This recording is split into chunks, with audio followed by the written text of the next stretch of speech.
नमस्कार मंडळी, मराठी मनोरंजन विश्वातून एकापाठोपाठ एक धक्कादायक बातम्या समोर येत आहेत.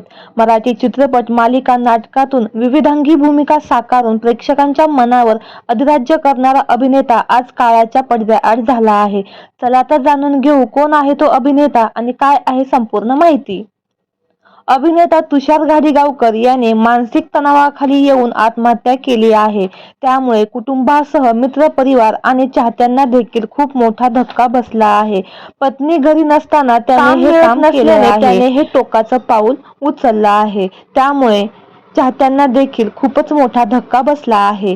लवंगी मिरची, मन कस्तुरी रे, उलाढ, डोंबिवली यासारख्या अनेक चित्रपटातून तुषारने आपल्या अभिनयाचा ठसा उमटवला आहे. तसेच सन मराठी वाहिनीवरील सखा माझा पांडुरंग मालिकेत तो शेवटचा झळकला. चला हवा येऊ द्या फेम अभिनेता अंकुर वाढवे याने तुषारच्या निधनावर शोक व्यक्त केला आहे. मित्रा का, कशासाठी? कामं येतात जातात, आपण मार्ग काढला पाहिजे. आत्महत्या हा मार्ग नव्हे. मान्य आहे सध्याची परिस्थिती विचित्र आहे, पण हा निर्णय तुझा पूर्ण चुकीचा आहे.